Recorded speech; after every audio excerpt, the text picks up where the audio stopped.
Number 1. Malaysia's bloodiest ethnic crisis. The 1969 ethnic riots marked a moment when Malaysia came very close to disintegration.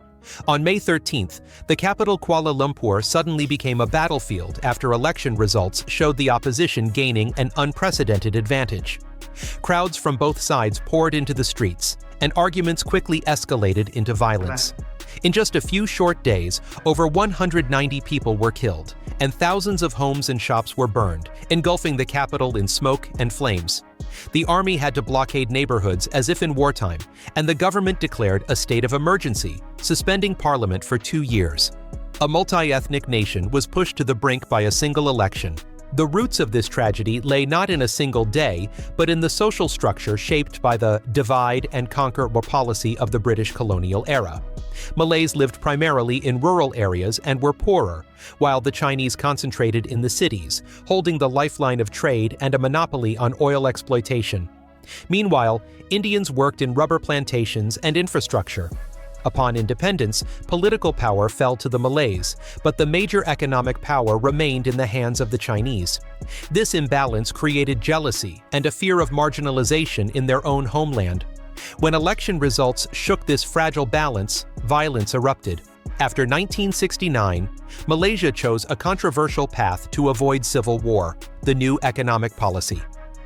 The government gave Malays priority in education and business ownership with the goal of narrowing the income gap by allowing them to hold a minimum of 30% of economic shares. In the following decades, this program reduced poverty among the Malay community and expanded their participation in government. At the same time, this system reshaped Malaysia's economic structure and created a native middle class, but with it came a more cumbersome administrative apparatus. Prior to that period of reform, from 1948 to 1960, Malaysia experienced 12 years of fierce armed conflict. This was a war between communist guerrilla forces of the Malayan Communist Party and the British colonial government, mainly taking place in rugged jungle areas. This conflict ended before Malaysia gained independence but consumed a huge amount of the government's budget. The experiences from this period greatly influenced how policymakers viewed security issues. Therefore, in the following decades, maintaining social order and the continuity of the state became a central priority, even more important than individual freedoms in the nation-building process. Number 2. The tribe where one woman marries 4 husbands. The Nyack tribe, part of the Dayak ethnic group in Borneo, possesses a unique polyandry custom that defies the marriage norms of most of the modern world. Here, women can legally marry 3 to 4 husbands, depending on their economic means and family prestige. This is not a mandatory rule, but a survival strategy actively chosen by families to strengthen their power. Interestingly, the husbands within the same household share equal rights and responsibilities for raising all the children. However, the woman is the true center of power, holding the keys to the granary, managing the household assets, and making domestic decisions. Unlike the commonly seen husband as master, wife as servant mentality in the Nyack family, women are the leaders while men play the roles of laborer and protector. Another delicate aspect is that the arrangement of married life also follows very civilized principles, with the wife having full authority to decide on the schedule, usually on a rotating basis to ensure absolute fairness. All plans regarding childbirth and child-rearing are discussed openly instead of being imposed. This transparency and mutual respect helps them maintain harmony and transform the home into a united community instead of a place of conflict fueled by jealousy. The ultimate purpose of this polyandry custom is actually to solve economic problems and protect land, the most important survival asset in the dense forest. When a woman marries multiple husbands, the family's land remains intact across generations instead of being divided among many daughters-in-law. The husbands form a strong labor force to cultivate and protect resources, helping the family accumulate wealth faster than single households. Although this custom is no longer common today due to changes in laws and the influence of newly introduced religions, it still quietly persists in remote areas. While the elders still see it as the best way to preserve their family's wealth, the younger generation is gradually abandoning this old way of life to integrate into modern society. What do you think about this unique custom of the Nyack tribe? Could it be applied to modern society? Share your thoughts in the comments. Number 3. The Headhunting tribe of Borneo. The Iban tribe is a large branch of the Dayak people in Borneo, renowned worldwide for their warrior traditions and headhunting practices that once terrified Western colonizers. However, this ritual is not simply a brutal act, but carries deep spiritual significance. In the past, they attacked other tribes to take the heads of their enemies, believing that the souls residing within would bring strength and ensure bountiful harvests for the entire village. Although this barbaric custom has long been banned, that martial spirit remains at the core of the Iban people's cultural identity. Headhunting is not just about spoils of war, it is also linked to a belief system that protects the community. The Iban people believe that skulls, respectfully displayed on the roofs of their longhouses, bring good fortune and ward off evil spirits. They absolutely do not eat human flesh, contrary to many rumors, but only keep the heads as receptacles containing sacred spiritual energy. Today, although they no longer engage in actual hunting expeditions, they still reenact this ritual through the Gawai festival using coconuts or old skulls passed down from their ancestors. Moving to the seas of Malaysia and the Philippines, we have the Bajau Laut tribe, also known as the sea nomads, who live entirely on rafts. They possess the ability to dive to depths of 20 meters to hunt seafood without any equipment. This skill, passed down through generations, has earned them the nickname mermaids for their extraordinary ability to hold their breath. Their bodies have even undergone biological modifications, with spleens 50% larger than normal to optimize oxygen levels in their blood while diving. Besides their diving skills, the Bajau Laut also have a fierce history linked to maritime adventures. In the 17th and 18th centuries, they were notorious pirates operating under the patronage of the Sulu Sultanate. With their exceptional swimming and diving skills, they often carried out swift and stealthy attacks, striking great fear into Western merchants. Their role was so crucial that they were likened to an unconventional naval force controlling the Southeast Asian sea lanes at the time. Today, although no longer involved in piracy, the Bajau Laut maintain a lifestyle isolated from the mainland. Their traditional wooden boats, called lepa, still glide across the seas and serve as their only homes. However, this free lifestyle also presents many challenges, as the majority of the Bajau Laut now live stateless, drifting between the borders of modern nations. Number 4. Two pillars that are changing Malaysia. Malaysia has made remarkable progress in recent years, particularly in its two main pillars, energy and technology. In the energy sector, Malaysia is one of the leading countries in Southeast Asia in renewable energy. While oil and gas still account for a large share, solar energy is becoming a new focus thanks to sustainable development policies. According to the Ministry of Energy and Water Resources, the proportion of clean energy has surged from a modest 1.2% in 2010 to over 20% in 2022. They aim to reach 31% by 2025 under their Green Technology Plan, with large-scale solar power projects often installed floating on water reservoirs to avoid occupying agricultural land. Regarding the oil industry, the country maintains its important position, producing approximately 600,000 barrels per day and ranking third in Southeast Asia.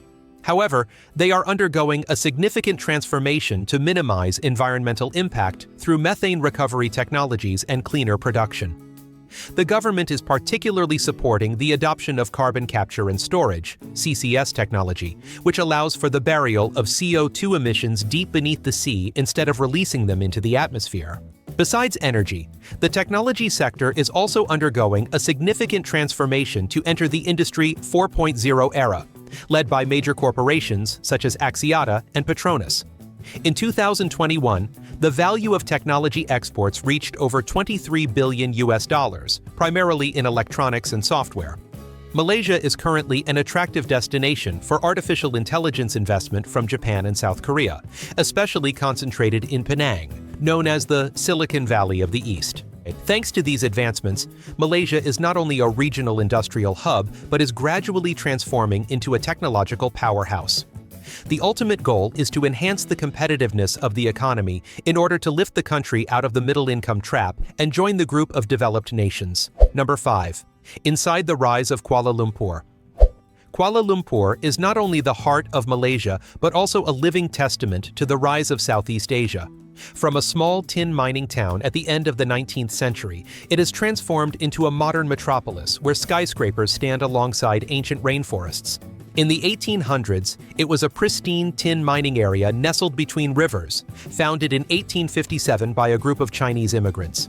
However, it wasn't until Malaysia gained independence in 1957 that the city truly flourished. From a population of 300,000 Malays and Chinese who initially struggled to survive amidst the jungle and malaria. Today, Kuala Lumpur is home to over 2 million people, while its surrounding suburbs boast a population of 7.5 million.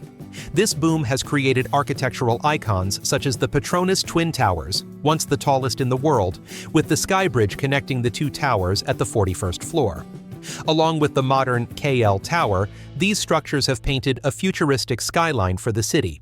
Besides its skyscrapers, Kuala Lumpur also operates a very intelligent transportation system. Since connecting to the international airport in 1998, the monorail and subway network has developed rapidly, all converging at a massive central station called KL Central. This integrated system allows Western visitors to travel throughout the city as easily as if they were in Europe. Economically, Kuala Lumpur is a remarkable money-making machine with a GDP of approximately $80 billion in 2023. It is home to major international banks and is emerging as a leading global center for Islamic finance. This unique position helps Malaysia attract massive investment from both the East and the West. Kuala Lumpur's allure also stems from its wonderful blend of Malay, Chinese, and Indian cultures. This creates a culinary paradise, with dishes like nasi lemak and roti canai often served at 24-hour mamak street food stalls. For tourists, this means the food adventure never sleeps. So, do you think Kuala Lumpur is the best example of a city's transformation? Comment with a 2 if you agree that it deserves to be called a gem of Southeast Asia. Number 6. Illegal immigration and human trafficking in Malaysia. Malaysia faces a serious problem of illegal immigration and fraud, particularly in border and coastal areas where human trafficking networks are highly active. Despite being a developed country, this issue significantly impacts both society and the economy. These networks not only target workers from Indonesia, Bangladesh, and the Philippines, but also force them into unprotected, abusive environments via treacherous forest trails, often referred to by locals as rat paths. Migrant workers from countries like Indonesia, Bangladesh, and Nepal are frequently deceived and forced into arduous jobs such as construction, agriculture, and domestic work without fair pay. The International Labor Organization estimates the total number of migrant workers in Malaysia at 4.9 million, a large proportion of whom are illegal and outside the law. They live in makeshift housing, work non-stop, have their identification documents withheld, and are deprived of their freedom of movement. This situation pushes them into debt labor, forcing them to work for free for extended periods just to pay off the huge initial brokerage fees. In East Malaysia, areas like Sabah and Sarawak are hotspots where human trafficking is extremely prevalent. This situation is linked to providing cheap labor for illegal logging and even involvement in transnational drug trafficking rings. An estimated 100,000 undocumented workers live in Sabah and Sarawak, and the majority are victims of sophisticated criminal organizations. These individuals are subjected to brutal abuse and are almost powerless to resist. The Malaysian government is facing significant difficulties in controlling the flow of illegal immigration and human trafficking. Despite the implementation of sanctions and restrictions, thousands continue to be pushed into dire circumstances. According to the International Labor Organization, ILO, Malaysia still lacks a sufficiently clear and robust policy to address this issue, allowing criminal networks to thrive. A major underlying reason is that the country's economy has become overly reliant on cheap labor to sustain the profitability of its key industries. According to reports from the Malaysian Ministry of Home Affairs, alongside approximately 3 million legal workers, a staggering 1.5 million are illegal, accounting for nearly 30% of the total. The government has implemented strong measures such as deportations and crackdowns on human trafficking rings, but this situation persists despite large-scale amnesty programs offered periodically to allow illegal residents to return home. So the question is, can Malaysia escape this vicious cycle when loopholes in its immigration and labor management policies still exist? Share your thoughts in the comments. Number 7. Malaysia and the price of rapid development. Malaysia is one of Southeast Asia's major economies, but it struggles with a serious wealth inequality problem. Despite a GDP of 400 billion US dollars in 2023 and an average per capita income of around 12,000 US dollars, the gap between classes remains very large. According to the World Bank, the poverty rate is 5.6%, but regional disparities are extremely pronounced. While Kuala Lumpur and Penang are thriving, rural areas in Sabah and Sarawak have poverty rates as high as 20%. Ironically, these are the two states with the largest oil and natural resource reserves in the country. This disparity is further evident in its multi-ethnic social structure. Malays make up 69% of the population, Chinese 24%, and Indians 7%, but opportunities for advancement are uneven. The Bumiputera policy, while designed to support indigenous people, sometimes creates economic and educational barriers for other ethnic groups. This has made it difficult for many people of Chinese and Indian descent to pursue careers, leading to a serious brain drain as talented individuals migrate en masse to Singapore or the West. A devastating example of this disparity is the real estate market. The average price of a house in Kuala Lumpur in 2023 was 600,000 ringgit, or approximately 140,000 US dollars, while the income of a working-class family was only 3,500 ringgit per month. This disparity makes the dream of homeownership unattainable for low-income earners and forces many young people to take on bank loans lasting up to 35 years before they can afford a house. The consequences of this polarization extend to education and healthcare, creating two parallel worlds. Wealthier families can easily send their children to international schools, while the poor rely on the inadequate public system.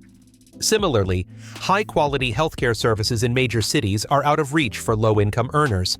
With all these issues, Malaysia faces a huge challenge in building a more equitable and sustainable society. What are your thoughts on this situation? What should the Malaysian government do to bridge the wealth gap and create equal opportunities for all citizens? Please share your thoughts in the comments. Number 8. Unwritten rules of life.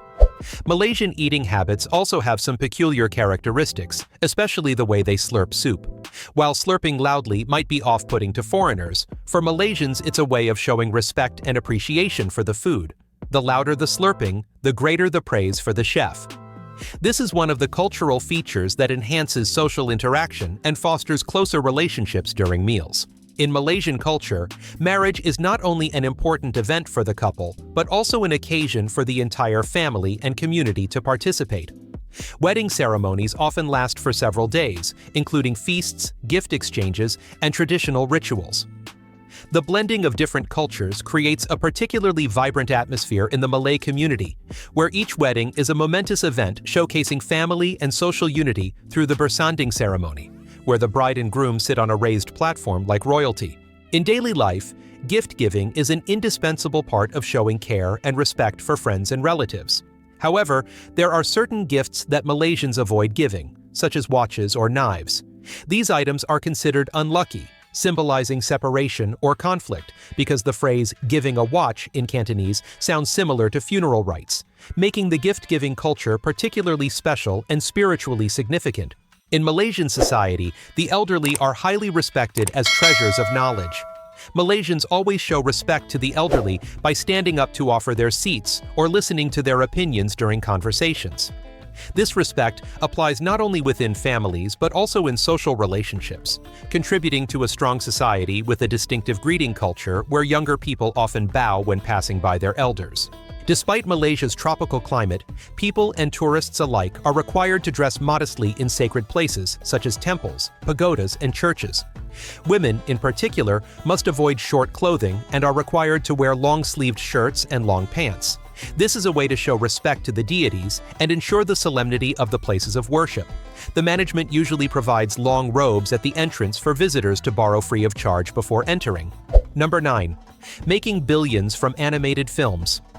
The film and animation industry in Malaysia, particularly the animation sector, is not only creating a significant cultural impact, but also contributing substantially to the economy. According to a report from the Malaysian Ministry of Communications and Multimedia, the creative industries, encompassing both sectors, contributed approximately 2.2% to the national GDP in 2020. This figure is showing strong growth thanks to the boom in domestic animation, strongly supported by the government through tax policies and digital content development funds. One of the greatest sources of pride is Upin and Ipin, the 2007 television animated series that has become an irreplaceable icon of the industry. It is one of the most successful series in Malaysian history, with over 13 million television views and millions more on YouTube. The film's appeal extends beyond children, spreading widely throughout the Malay-speaking community in Southeast Asia thanks to its realistic portrayal of the tranquil village life of Kampung and its emphasis on family values. Agent Ali has also solidified its position in the Malaysian animation industry. With the success of 2 seasons of the series and a feature film, the story of this boy who becomes a secret agent has garnered significant attention due to its visually stunning action sequences and profound storyline. Agent Ali grossed over 20 million ringgit, equivalent to approximately $4.8 million at the international box office, an incredibly impressive figure for a regional animation production. Besides these blockbusters, the Malaysian animation industry is thriving with the emergence of many new studios and international collaborations. Les's Kopak Production, the production company behind Upin and Ipin, has gained global recognition by exporting the film to Indonesia, Singapore, and even the Middle East. So what do you think about the strong rise of Malaysian cinema and animation? Do you have any favorite animated films from this country? Share your thoughts in the comments. Number 10. Nightlife in Malaysia. Malaysian nightlife isn't just vibrant in major cities. It extends to rural areas with its own unique activities. Kuala Lumpur, the largest city, is notable for its rooftop bars, nightclubs, and music events, primarily concentrated around the bustling Golden Triangle region. According to statistics from the Malaysian Ministry of Tourism and Culture, the nightlife industry contributes 5.6 billion ringgit, approximately $1.3 billion to the economy annually, demonstrating its immense appeal to international visitors. Besides bustling areas like Jalan Alor and Petaling Street in Kuala Lumpur, renowned as sleepless culinary havens, other cities like Penang and Langkawi also boast colorful nightlife. Penang is famous for its nighttime street food, with stalls selling pancakes, char kway teow, and fresh seafood prepared on the spot with a distinctive smoky flavor. Meanwhile, the resort island of Langkawi offers tranquil beaches, but also plenty of opportunities for night fishing and lively beach parties. In rural areas, especially in fishing villages, nightlife is often intertwined with warm community activities. Locals gather around oil lamps to chat and enjoy traditional dishes. Some fishing villages in Sabah and Sarawak even hold nighttime folk festivals, attracting tourists to participate in singing, dancing, and enjoying food right on the verandas of traditional longhouses called Rumah Panjang. However, Malaysia also offers plenty of family-friendly nighttime activities, especially in areas like Cameron Highlands, where visitors can explore the jungle at night or stroll through vast tea plantations in the rare, cool tropical weather. In fact, according to a survey by the World Tourism Organization, about 30% of tourists visiting Malaysia choose nighttime activities as the main reason they return to the country. With its harmonious blend of modernity and tradition, Malaysia offers a wide range of options for everyone, from vibrant city parties to peaceful experiences in nature. Have you ever participated in any nighttime activities in Malaysia? Do you prefer city or rural nightlife? Share your thoughts with us. Number 11. Little-known places in Malaysia. Malaysia is a country renowned for its harmonious blend of modernity and pristine nature, boasting numerous lesser-known yet incredibly attractive tourist destinations. One of the most remarkable is Mount Kinabalu on Borneo Island. Not only is it Malaysia's highest mountain, reaching over 4,000 meters, but it's also a UNESCO World Heritage Site. The views from the summit offer a sense of being transported to another world, with its lush rainforests and swirling mists. Next is the Perhentian Islands, a hidden paradise off the east coast of Malaysia. Its pristine white beaches, crystal-clear waters, and untouched coral reefs make it an ideal destination for scuba diving and seeking tranquility. The Langkawi Sky Bridge is another captivating destination, a 125-meter-long suspension bridge atop Gunung Machincang. From a height of 700 meters, visitors can admire the panoramic view of Langkawi from a magnificent structure suspended in mid-air by a single tower. This is an exciting experience for thrill seekers and those who want to admire nature from above. Sekenchin is a peaceful village in Selangor State, famous for its rice village and its vast, lush green rice paddies. Visitors can learn about the rice cultivation process, participate in impressive photo tours, enjoy fresh seafood, or visit the wishing tree adorned with vibrant red ribbons located near Redang Beach. Additionally, Taman Negara is the world's oldest rainforest and an ideal destination for adventure enthusiasts. This primeval forest boasts excellent trails for visitors to hike across suspension bridges and observe rare animals in an ecosystem estimated by scientists to have existed for over 130 million years, older than the Amazon rainforest. Batu Caves is a must-see, a famous religious site featuring a colossal statue of Lord Murugan and temples nestled within caves. It attracts millions of visitors annually, especially during the colorful Taipusam festival. The real challenge lies in conquering the 272 brightly colored steps leading to the main temple. Finally, there's Redang Island, a tropical island off the east coast of Malaysia, ideal for those who love unspoiled natural beauty. With its crystal-clear waters and abundant tropical fish, Redang is a paradise for scuba diving, thanks to its strict marine protected area regulations that safeguard the rare sea turtles. These locations demonstrate that Malaysia is an undiscovered tourist paradise. Have you visited any of these places? Share your experiences in the comments. Number 12.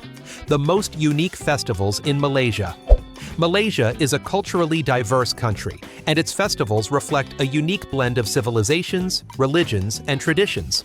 These festivals are not only opportunities for locals to enjoy life, but also wonderful chances for tourists to discover distinctive customs. The Hari Raya Aidilfitri, also known as Eid al-Fitr, is one of the biggest and most important Muslim festivals in Malaysia. Taking place immediately after Ramadan, this festival marks the end of the fasting month. Families gather for large feasts, exchange gifts, and visit friends and relatives with traditional greetings. The streets of major cities like Kuala Lumpur are especially decorated with dazzling lights and flowers, creating a vibrant, festive atmosphere. The Gawai Dayak Festival is celebrated by the Dayak people of Borneo on June 1st each year to celebrate the new rice harvest. It is a distinctive festival, with extremely solemn rituals honoring ancestors and deities. The festival includes activities such as dancing, singing, and especially enjoying traditional food and tuak, a type of rice wine, in large parties that often last all night in the common areas of traditional longhouses. The Chingay Festival is a major street festival of the Chinese community held in Penang in February. It's a famous parade featuring vibrant performances by dancers, lion and dragon dances, and lively orchestras. The festival attracts thousands of participants, creating a lively atmosphere. The highlight is the art of balancing giant flags, dozens of meters high, with the dancers' foreheads or chins level with the flags. Besides the major festivals mentioned above, Malaysia also has many other festivals such as Deepavali for Hindus, Waisak for Buddhism, and other traditional festivals of the indigenous communities. All of these offer visitors a diverse and colorful picture of the country's cultural life. Have you ever participated in any festivals in Malaysia? Share your experiences in the comments. Number 13. Dishes that shape national identity. Malaysian cuisine is distinguished by its wonderful blend of Malay, Chinese, Indian, and indigenous cultures.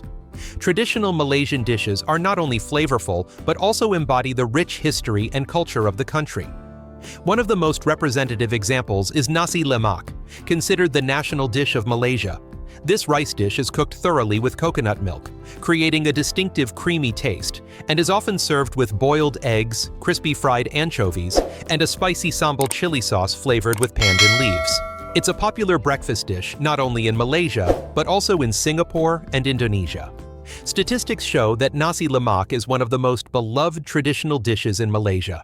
Another traditional dish is satay, which consists of grilled skewers of meat, especially chicken or beef satay, marinated with spices like fresh turmeric for an attractive yellow color, and then grilled over charcoal.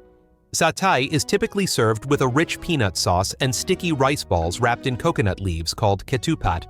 It's a very popular dish at parties or family gatherings and is also a signature dish at festivals and a favorite street food in Malaysia. Char kway teow is a signature stir-fried noodle dish from Penang Island. The noodles are quickly stir-fried with shrimp, eggs, chicken, and spices, creating a flavorful dish. It's popular not only in Penang, but also in many major cities in Malaysia. It's usually prepared quickly but still retains its delicious aroma and is a favorite for many people in everyday meals. In addition, there's roti canai, a flatbread made from wheat flour and served with curry. This dish originates from India but has been adapted by Malaysians into a familiar street food with a crispy outer layer and a soft, chewy interior thanks to skillful dough tossing and pounding techniques. This dish is served with curry or dal, a type of ground bean cooked with spices, and is perfect for breakfast or as a snack throughout the day. Finally, there's murtabak, a savory pastry generously filled with meat, eggs, and spices. It's usually made into small, square pieces for easy eating on the go and is often dipped in a sweet and sour onion sauce to balance the richness. This is a traditional dish of Malaysian Indians and is very popular at parties or special occasions. Number 14. Actual costs of traveling to Malaysia. Malaysia is an attractive and affordable travel destination, especially suitable for travelers who want to experience a blend of modernity and tradition without worrying about their budget. Depending on your lifestyle and choices, travel costs can range from quite inexpensive to high-priced. First, regarding food costs, Malaysia is famous for its rich and diverse street food.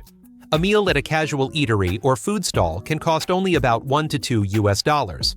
If you eat at upscale restaurants or luxury hotels, the price will range from $7 to $10. Signature dishes like nasi lemak, laksa, or roti canai are all very reasonably priced at local eateries. Accommodation is also an important factor when calculating travel costs, as hotel room prices in Malaysia vary considerably. You can find budget accommodation starting from just $12 per night for a basic room or hostel. Mid-range hotels cost between $25 and $50 per night, while luxury resorts or five-star hotels start from $75 and up. Note that there will be a fixed tourist tax of approximately $2 to $3 per night. Regarding transportation, Malaysia has a well-developed public transport system including trains, buses, and taxis. Train fares in Kuala Lumpur range from 25 cents to $1.25 depending on the distance, and are usually conveniently paid for using touch-and-go cards. Taxi fares start at around 75 cents and increase with distance traveled. Ride-hailing services like Grab are also very popular and affordable. Regarding tourist activities, the cost of visiting popular destinations is not too expensive. Entrance fees to attractions such as the Petronas Towers, Batu Caves, or museums range from $2 to $12. However, some places apply a two-tiered pricing policy for locals and international visitors. Day tours, including visits to Langkawi Island, historical sites, or trips to national parks, cost from $24 to $72 per person. The total cost for a 5 to 7 day trip to Malaysia can range from approximately $200 to $450, depending on accommodation, food, and activities. With affordable costs and diverse options, Malaysia is a great destination not only for budget travelers, but also for those who want to experience luxury services at a much more reasonable price compared to neighboring countries like Singapore. What do you think about the cost of traveling in Malaysia? Number 15. Important notes when traveling to Malaysia. When visiting Malaysia, tourists should keep a few important things in mind for a smooth trip. First, due to the hot and humid tropical climate year-round, prioritize wearing light, comfortable, and breathable clothing. However, when visiting temples, pagodas, or other religious sites, you are required to dress modestly, covering your shoulders and knees. This is to show respect for the culture and strict regulations at these sacred places. In some conservative Muslim states, dress code regulations are even monitored by religious police.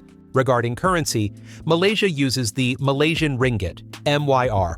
While credit cards are widely accepted at major shopping malls and hotels, it's still advisable to prepare cash for small transactions, especially outside of cities. Popular currency exchange points include the airport, banks, or private currency exchange counters in the city, which often offer significantly better rates than exchanging money at hotels or airports. Therefore, always carry some cash in case you need it. Public transportation in Malaysia is very well developed, especially in Kuala Lumpur, with a convenient system of LRT, MRT, buses, and monorail. If you travel by taxi, remember to insist that the driver turn on the meter to ensure fair pricing. Using Grab will make getting around easier without worrying about the cost. The best time to visit Malaysia is from March to September when the weather is dry and pleasant. Conversely, the rainy season, from October to February, especially on the east coast of Malaysia, can significantly affect sightseeing plans. During this period, the sea is very rough, causing many resorts on popular islands like Perhentian or Redang to close completely for safety reasons. Therefore, plan your trip accordingly. Cuisine is one of the factors that attracts tourists to Malaysia because the food here is very diverse and abundant. However, if you are not used to spicy food, ask for a reduced level of spiciness when ordering to avoid discomfort. Also, when enjoying food at street stalls, pay attention to hygiene to avoid unnecessary digestive problems. Malaysia is a relatively safe country, but as with any travel, you should still be careful to protect your personal belongings, especially in crowded areas, to prevent bag snatching by motorbike, which is the most common street crime here. Also, don't forget to bring mosquito repellent and basic medications to protect your health from the risk of dengue fever in the tropical environment. So, our exploration of Malaysia has come to an end. What impressed you most about the customs and life in this country? Don't hesitate to leave your comments below, and don't forget to like the video, because your support is the biggest motivation for the channel to grow and release more quality content. And most importantly, if you haven't subscribed yet, click the subscribe button and turn on notifications, because there are always new places and interesting stories waiting for you to discover. Goodbye, and see you in the next videos.